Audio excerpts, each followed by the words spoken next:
Hi అండి. అందరికీ నమస్కారం. Welcome to my channel. ఈ వీడియోలో పార్లమెంట్‌లో పెన్షనర్లకు అదిరిపోయే 6 శుభవార్తల ప్రకటన రేపటి నుండి అమలు అంటూ అప్డేట్ రావడం జరిగింది. దీనికి సంబంధించిన పూర్తి వివరాలు ఈ వీడియోలో తెలుసుకుందాము. వీడియో అయితే ఎక్కడే కానీ స్కిప్ చేయకుండా ఎండ్ వరకు చూసేయండి. అప్పుడు ఇన్ఫర్మేషన్ పూర్తిగా అర్థమవుతుంది. అలాగే వీడియో చూస్తున్న ప్రతి ఒక్కరు లైక్ చేయండి ఫ్రెండ్స్. ఈ వీడియో నీతోటి ఉద్యోగ, పెన్షన్ మిత్రులతో అయితే షేర్ చేయండి. కొత్తగా మన ఛానల్ చూస్తున్నవారు ఇంకా ఎవరైనా సబ్స్క్రైబ్ చేసుకోకపోతే వెంటనే మన ఛానల్‌ని సబ్స్క్రైబ్ చేసుకోండి. సబ్స్క్రైబ్ చేసుకోవడం వల్ల నేను చేసే ప్రతి ఒక్క వీడియో మీ వరకు రీచ్ అవుతుంది. ఇక ఆలస్యం చేయకుండా వివరాల్లోకైతే వెళ్ళిపోదాము. ఫ్రెండ్స్ ఇక విషయానికొచ్చినట్టయితే భారత పార్లమెంట్ సాక్షిగా దేశవ్యాప్తంగా ఉన్న కోట్లాది మంది పెన్షనర్లకు, వారి కుటుంబ సభ్యులకు ఒక అద్భుతమైన మరియు చారిత్రాత్మకమైన వార్త వెలువడింది. గత కొంతకాలంగా పెన్షనర్లు ఎదుర్కొంటున్న సమస్యలను పరిష్కరించే దిశగా ప్రభుత్వం అత్యంత కీలకమైన 6 నిర్ణయాలను ప్రకటించింది. ఇవి రేపటి నుండే అధికారికంగా అమల్లోకి రానున్నాయి.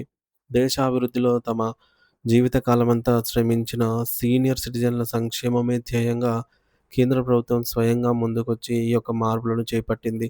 ముఖ్యంగా 60 ఏళ్ల నుండి 90 ఏళ్ల వయసు గల వృద్ధులకు వారి శేష జీవితం గౌరవప్రదంగా, ఆర్థిక ఇబ్బందులు లేకుండా గడవాలనే ఉద్దేశ్యంతో ఈ భారీ ప్యాకేజీని ప్రకటించారు.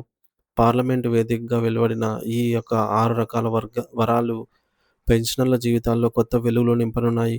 మరి ఆ వివరాలను ఇప్పుడు అత్యంత లోతుగా మరియు క్షుణ్ణంగా విశ్లేషించుకుందాం. మొదటిది, ఈ కొత్త నిబంధనలు అసలు ఎవరికి వర్తిస్తాయి అనే విషయంలో ప్రభుత్వం పూర్తి స్పష్టత అయితే ఇచ్చింది.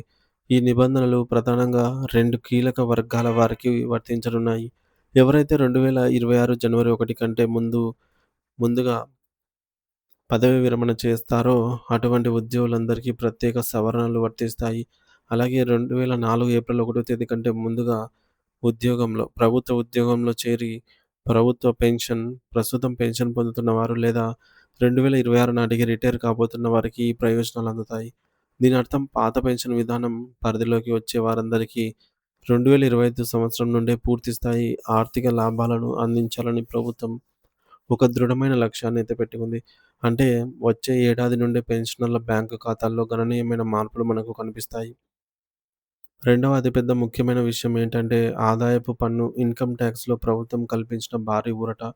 పెన్షనర్లకు ఆర్థికంగా వెన్నదన్నుగా నిలిచేందుకు ప్రభుత్వం సెక్షన్ 80వైసీ అనే కొత్త నిబంధనను ప్రవేశపెట్టింది. దీని కింద పెన్షనర్లకు అదనంగా రూ. 50,000 వరకు పన్ను మినహాయింపు అయితే లభిస్తుంది. సాధారణంగా పెన్షన్ ద్వారా వచ్చే ఆదాయంపై పన్ను కట్టాల్సి రావటం వల్ల చేతికి వచ్చే మొత్తం తగ్గుతుంది. కానీ ఈ కొత్త మినహాయింపు వల్ల 60, 70, 80 మరియు 90 ఏళ్లు పైబడిన వారికి ట్యాక్స్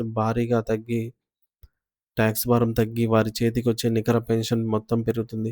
ఇది పెన్షనర్ల నెలవారీ ఖర్చులకు, ముఖ్యంగా మందుల ఖర్చులకు ఎంతగానో ఉపయోగపడుతుంది. ఇక మూడవది, పెన్షన్ చరిత్రలోనే ఒక విప్లవాత్మక నిర్ణయంగా భావించదగ్గ పెన్షన్ రిస్టోరేషన్ కాలపరిమితి తగ్గింపు. సాధారణంగా ఉద్యోగి రిటైర్ అయ్యేటప్పుడు తన పెన్షన్‌లో కొంత భాగాన్ని ముందుగానే కమ్యుటేషన్ చేసి తీసుకుంటూ ఉంటారు. ఇలా తీసుకున్న మొత్తాన్ని ప్రభుత్వం ప్రతి నెల పెన్షన్ నుంచి రికవరీ చేస్తుంది. ఇప్పటివరకు ఈ రికవరీ కాలం 15 సంవత్సరాలుగా ఉండేది. అంటే 15 ఏళ్ల వరకు పెన్షనర్లకు తక్కువ పెన్షన్ వచ్చేది. కానీ ఇప్పుడు ఈ కాలాన్ని 11 సంవత్సరాలకు తగ్గించాలని ప్రభుత్వం నిర్ణయించింది. దీనివల్ల 11 ఏళ్లు పూర్తి కాగానే పెన్షనర్లకు తిరిగి ఫుల్ పెన్షన్ రావడం మొదలవుతుంది. అంటే 4 సంవత్సరాల ముందే పూర్తి స్థాయి జీతం లాంటి పెన్షన్ పొందడం అనేది పెన్షనర్ల ఆర్థిక స్థితిని ఒక్కసారిగా మెరుగుపరుస్తుంది. ఇక నాలుగవ శుభవార్త ఏమిటంటే, వయసు పెరిగే కొద్దీ ఆటోమేటిక్‌గా పెన్షన్ మొత్తం పెరిగే సరికొత్త విధానం. గతంలో పెన్షన్ 20% పెరగాలంటే పెన్షనర్లకు 80 ఏళ్లు నిండాల్సి ఉండేది. కానీ ఇప్పుడు పరిస్థితులలో వృద్ధాప్య భారంతో పాటు ఖర్చులు కూడా పెరుగుతున్నాయని గుర్తించిన ప్రభుత్వం ప్రతి 5 ఏళ్లకోసారి పెన్షన్ పెంచే ఆలోచన చేస్తోంది. అంటే 65 ఏళ్ళు, 70 ఏళ్ళు, 75 ఏళ్ళు నిండగానే పెన్షన్‌లో కొంత శాతం పెంపు ఆటోమేటిక్‌గా అమలవుతుంది. ముఖ్యంగా 70 మరియు 80 ఏళ్లు దాటిన వారికి స్పెషల్ హైక్ పేరుతో ప్రత్యేక అదనపు మొత్తాన్ని చెల్లించాలని నిర్ణయించారు. దీనివల్ల వయసు పెరిగే కొద్దీ ఎవరిపైనా ఆధారపడకుండా పెన్షనర్లు తమ అవసరాలను తీర్చుకోగలుగుతారు.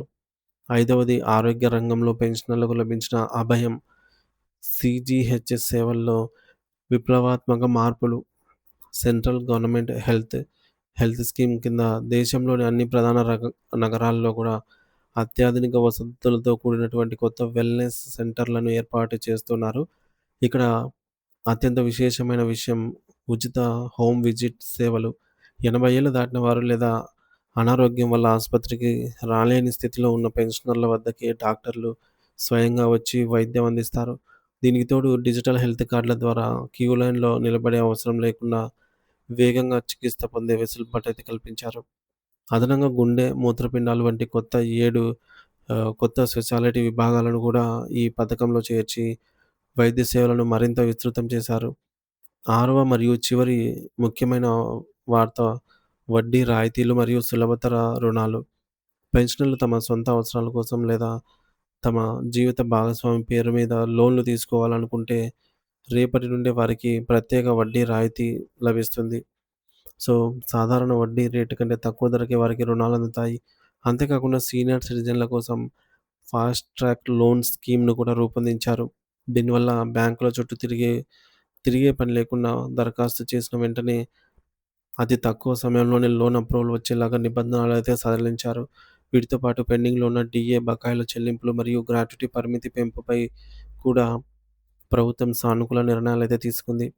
మరి 2025 మరియు 2026 సంవత్సరాలు పెన్షనర్ల జీవితాల్లో ఒక సువర్ణ అధ్యాయంగా మిగిలిపోనున్నాయి.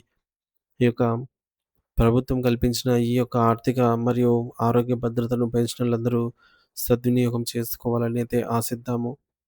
Thank you for watching this video.